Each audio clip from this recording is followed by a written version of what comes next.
might not recognize him either. He could be wandering around Wickenburg and you wouldn't even know it." Adam looked doubtful, shaking his head. "If Mike was to come to Wickenburg, he'd find me. We didn't part on bad terms. He's just a sad soul that wants to be alone. He likes it that way. That's the impression I got. I wish he would come to Wickenburg.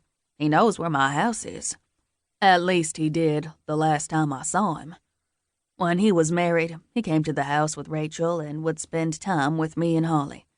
That's when I was first with her." "He wasn't around when you had the kids?" "No. Rachel died while Holly was pregnant with Max. He stopped coming around after that, and I never saw him again. I got caught up in raising my family, and it was so long before I realized he hadn't been around that I didn't know how to find him." "You didn't go looking for his cabin?" "I did, actually," Adam responded thoughtfully, looking toward the saloon doors without actually seeing them. He ran through his memory, remembering the times he had gone out into the woods in search of his brother's cabin. "Not only did I not find his cabin, I didn't even know if I was going in the right direction. There's a trail wide enough for a wagon that goes up the mountain, but I don't know how far to take the wagon before I have to abandon it and walk through the woods. And I don't know how far I'd have to walk before I got to the cabin." "That sounds like a great deal of trouble," Mark admitted. "But I gotta say, it might be worth it if you want to see your brother again." "I hope someday he will come back to Wickenburg.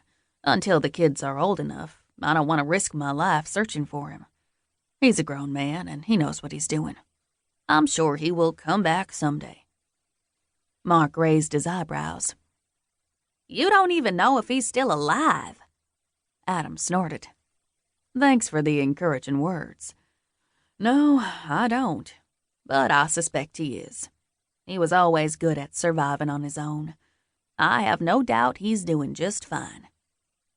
Mark shook his head, crossing his arms over his chest and surveying his friend. "Well, listen, if you ever want to go in search of him, I'll come along. You never know. It might be a good thing to try and find him again. He's your brother." "I'm aware he's my brother, Mark. And you really want to risk getting shot? He doesn't even know you." "Was he the kind of man that would shoot a stranger?" Adam hesitated before answering. "No, I suppose he wasn't. He'd want to know what you wanted first. Then he'd shoot you." Mark chuckled. "Just let me know, Adam. I'll go with you sometime if you want me to." Adam nodded. Chapter 1. Mike Takes Care of Business. Mike Collins shifted in his bed, sticking one foot out from under the thin sheet he used to cover himself, and wiggling his toes to see what the temperature felt like. It was still warm, which surprised him. Winter was approaching, and he wanted to make the cabin safe and warm before then. He'd spent the last week chopping down nearby trees and cutting them up for firewood.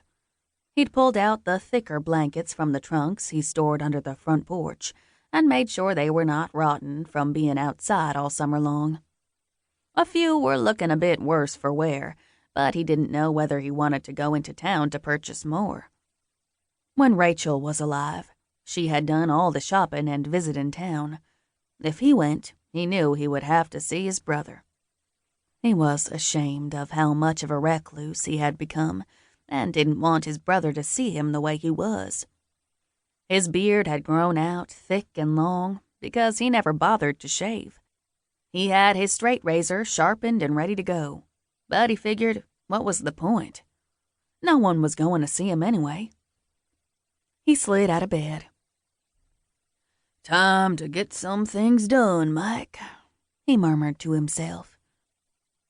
He sat on the edge of the bed for a moment, gripping the side with his large hands and breathing steadily. He'd slept hard the night before and still felt groggy from it. Finally, he pushed himself out of the bed and crossed the room to the open door, going through to the main room. The cabin was quite large and spacious. Several pieces of furniture were